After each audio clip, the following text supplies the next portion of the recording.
Hey, Mommy, who's the lady behind Daddy? At the sleepy words of my daughter, I froze. Who is behind him? What are you talking about, Eve? I knew I shouldn't ask any further, but my mouth moved on its own. Rubbing her eyes and looking drowsy, my daughter pointed at an image on my open laptop. Here, behind Daddy. I felt even more suffocated at her words. She could see it too. Taking my eyes off my daughter, I glanced at the screen and saw my husband's face, looking more pale than me.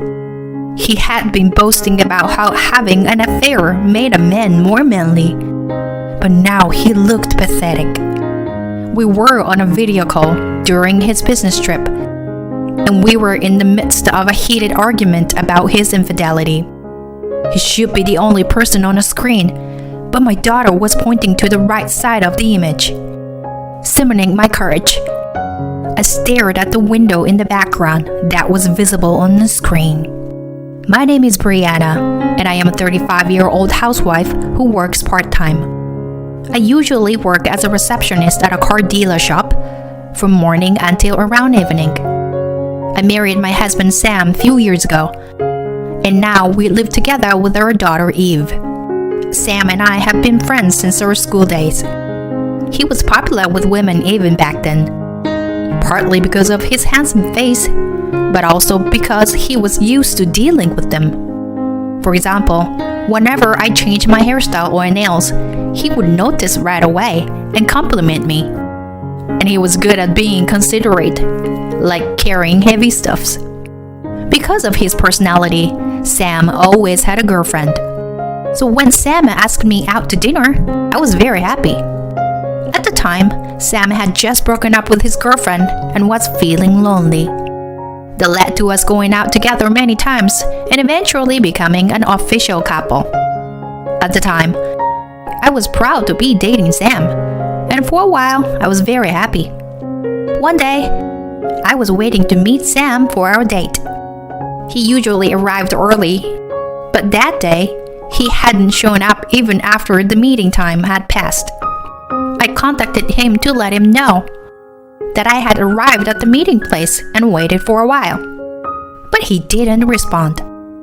I wondered if he might be feeling unwell, so I headed to the apartment where he lived alone. I pressed the intercom button at the entrance, but there was no answer. I thought maybe he had collapsed inside. Worried, I used the spare key to enter his apartment, but I couldn't find him in the living room or kitchen. I knocked on the bedroom door a few times, but there was no response. So I turned the knob and peeked inside. There was Sam sleeping on the bed, but he wasn't alone. There was another person next to him, with long brunette hair peeking out from under the blanket. The sight is something I still can't forget. Sam, what is going on? I shook him awake. At first, Sam seemed confused or still half asleep and didn't seem to understand the situation. Gradually, he woke up, and his face turned pale as he finally realized what had happened. No, it's just that we were just resting, you know? Nothing happened. Sam's excuse was so weak it was painful. There is no way you could not have done anything while not wearing clothes. At that moment, I was already planning to break up with him. But from the next day on, Sam kept apologizing and begging for me to come back. He even showed me his phone, saying he had deleted all the women's contacts. Eventually, I was swept away by his passion and decided to reconcile with him. After that, Sam stopped fooling around with other women. Or at least that's what I wish I could say. But he still regularly met with other women and had affairs. Every time, we talked about breaking up, but for some reason, I just couldn't completely cut ties with him. I got used to it and gradually began to think that as long as I could endure it, everything would be fine. Eventually, Sam and I got married, and we finally had a daughter, Eve. Sam truly adored her. After she was born, he stopped seeing other women in a flashy way. But I know that he still goes out to eat with female coworkers, claiming that he has to work overtime. Every time I expressed my displeasure about it. Next year, our daughter will be in elementary school and will become sensitive to many things. So I don't want Sam to do anything that would make her feel uneasy. I've told him this many times. But lately, he's given up and saying things like, I can't help cheating anymore. I'm so fed up with him that I can't even point out his flaws anymore. He's an unbearable husband, but he's the only father our daughter has. I can't do anything that would take her father away from her. One day, when I woke up with a bad headache, there were a lot of things that I needed to do. Mommy, there's no kindergarten today, so I want to go to the park. From the morning, my energetic daughter hugged me around my waist and begged me to take her there. I'm sorry, honey. I have a headache today. Can you go with Daddy instead? Sam, you have the day off today, right? While preparing breakfast, I asked Sam. Then Sam, who was sitting on the couch watching TV, suddenly said that he had to take a call and went outside. Just when I thought he wouldn't be long, he came back and started preparing his things, saying that he had suddenly received work. My daughter murmured that she understood, although it was clear that she was disappointed. After waiting for Sam to finish preparing, we all went downstairs with my daughter and headed to the parking lot. Sam uses his car to commute, so we went to see his off at the parking lot. Hey, Sam, is this a scratch? I noticed that the car bumper and a scratch in a place that wasn't there the last time I saw it. Oh, this? I accidentally rubbed it against the wall when I entered a store the other day. Well, that's my fault. And I didn't damage the wall or hurt myself, so it's okay. Sam said it was nothing. Okay, I'm off. Saying that, he got into his car and drove away quickly. It would have been better if he had told me about it earlier. As I was thinking about it, my headache suddenly got worse, and I started to feel cold. Maybe I should go to the hospital. Thinking that, I went to our usual hospital with my daughter. On the way to the hospital, my daughter, who had been sitting quietly, suddenly opened her mouth.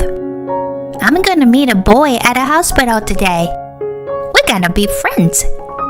I thought it happened again. My daughter sometimes blurts out these prophetic things, and they actually come true. One time she said, Grandma must be in pain, poor thing.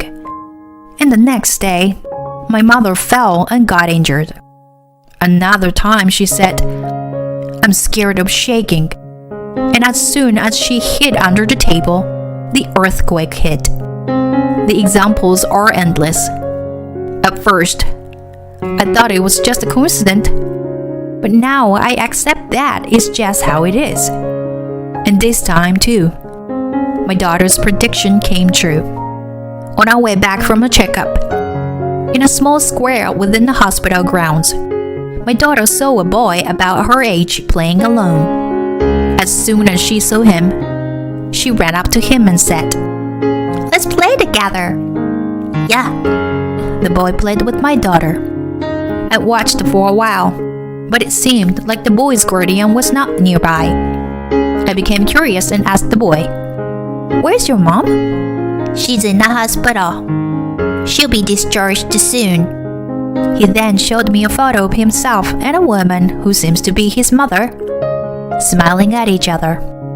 They both looked very happy. I can't see my mommy while she's in the hospital, so I have this. The boy looked a little lonely as he said that. When I thought I wanted to say something to him, I saw a middle-aged man running towards us from afar. and a boy left with the man. Shall we go home then? When I called out to my daughter, she said happily, We'll play together again soon. That night, my condition was somewhat settled. I still had a headache, but it was bearable. As I prepared dinner while playing with my daughter, Sam, who had gone to work, came home. Hey Sam, can you wait a little longer for dinner? When I said that, Sam responded with a strangely excited, Yes, ma'am, and disappeared into the bathroom. I wonder if something good happened at work. A few minutes later, Sam returned from the bathroom humming a tune, and we all sat down to eat together as a family. After taking a bite of the side dish, I asked Sam, You seem to be in a good mood. Did something good happen? Sam's eyes shone, as if to say thank you for asking, and he replied, Actually, I've been assigned to a business trip for the next 6 months. It's kind of sad to be away from you guys, but I'm looking forward to various things. I was very surprised, as he had never been on a business trip for such a long period of time before. Besides, what did he mean by various things to look forward to? Oh yeah? 6 months sounds too long though. But don't you carry the weight too much or anything, okay? Keep in touch, okay? My daughter was listening in on our conversation, so I couldn't be too specific. But I wanted to warn him not to fool around with other women. Sam just vaguely nodded and turned on the TV to evade the issue. To cut the chase, Sam didn't contact me at all during his business trip. Not only did he not contact me, but he hardly ever answered my calls when I tried to reach him. It had been a few months since Sam left for his business trip, and I was reaching my limit. I sent him a message on the messaging app saying to contact me, and he finally called me back. He seemed to be in the middle of work and almost hung up, but I managed to arrange a video call for the next Sunday. I wanted to show my daughter her father's face. On Sunday, Sam finally kept his promise. My daughter was happy to see her father for the first time in a month, and she fell asleep satisfied after only a brief meeting. After that, my husband and I talked for about an hour before we decided to end the call. Just as we were about to say goodbye, our sleeping daughter suddenly woke up and pointed at the screen, saying, Who is the angry woman behind you? Huh? What? I tried to get a better look and leaned closer to the screen. I noticed a window in the right corner of the screen, and a woman with a terrifying expression was peeking through it. As soon as I saw her, chills ran down my spine, and I let out a scream. Sam also screamed loudly and turned around quickly, and then he collapsed. The woman outside the window made a rattling noise, and she entered the room and yelled at Sam. You married with a child? You've been lying to me all this time, saying you like me. How awful. The woman finished speaking and immediately grabbed Sam's collar. She forced him to stand up and delivered a powerful slap to his face. Help, Brianna, please. Sam cried out pathetically. To be honest, I felt relieved seeing this scene. I didn't think a cheating man like him would change without something like this happening. It was bad for the deceived women, but he deserved it. That's the punishment you deserved, Sam. I said this and ended the video call. Immediately after, my daughter clung to me. Go to Daddy. Please, Mommy. Huh? What's wrong? Daddy will be fine.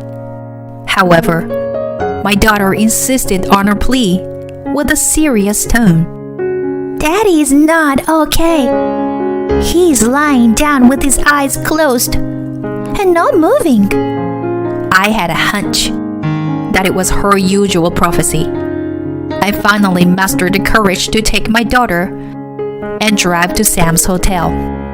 After arriving, as we were walking down the hallway, a woman rushed past us at an incredible speed. I could tell from her appearance that it was the same woman who had slapped Sam earlier. Her face no longer showed any anger, and instead, she seemed more frightened. I left my daughter waiting at the entrance and headed toward the living room alone. Inside, I saw an unfamiliar woman shouting and arguing with Sam. Although the previous woman's slap was intense, this woman was also incredibly fierce and had cornered Sam in the corner of the room. It was crucial to stop her before things got worse. In a hurry, I grabbed the woman from behind and held her in a chokehold, but she resisted fiercely. Suddenly, her arm hit Sam's chin, and he collapsed unconscious on the spot. It was as my daughter had predicted. At that moment, the woman seemed to have regained her composure and finally let go of all her strength. I slowly let go of her and cautiously approached her to speak. I'm not sure what's going on here, but are you also one of his mistress? The woman silently shook her head and finally looked at me. I recognized her face. Do you happen to have a son? My words triggered a strong reaction from the woman. How do you know? Just then, my daughter, who was supposed to be waiting in the entrance, appeared. Is Daddy okay? She seemed to be worried about Sam. He's just sleeping. Don't worry. I reassured her and picked up her in my arms. The woman began to cry and told us her story. My husband died suddenly last year, and my son and I were both devastated. But recently, we've been slowly getting back on our feet. And then this man drove his car into our yard. He destroyed all the plants my husband had taken care of. But he didn't even apologize. He just ran away. I couldn't forgive him for that.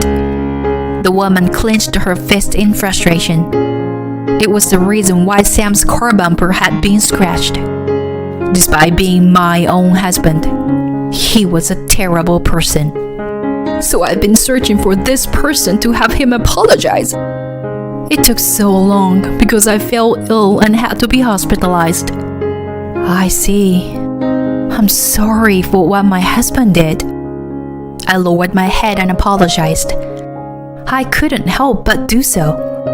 Then the woman hurriedly said, You don't need to apologize. Your husband is the one in the wrong. But I feel like I just got over it now. Is that so? Well, look at his stupid face. Instead of being fixated on such a worthless man, I should also look forward. We both feel refreshed now. I'm sorry for the trouble. The woman said that and left the room. I thought about waking him up, but I stopped myself. This man wasn't worth helping. Shall we go home? Just the two of us, okay? Afterwards, I told Sam that I wanted a divorce. There was plenty of evidence of his infidelity, and he was clearly at fault. At first, Sam desperately tried to persuade me not to get a divorce, but it was too late. Besides, he was just all talk, so I couldn't trust him anymore. I hired a lawyer and sent a registered letter to Sam's workplace. Well, he said various desperate things, but of course, I had custody of her daughter. I also requested compensation for damages and child support, which took some time, but at least the matter was resolved. After that, our daughter became a primary school student And as predicted, she met that boy again. He was a year older than her, and even though they were in different grades, they occasionally played together during recess. She said she was going to visit the boy's house next time to help plant new trees in the garden. I hope both my daughter and the boy grow up healthy and strong. I wished for that under the clear blue sky.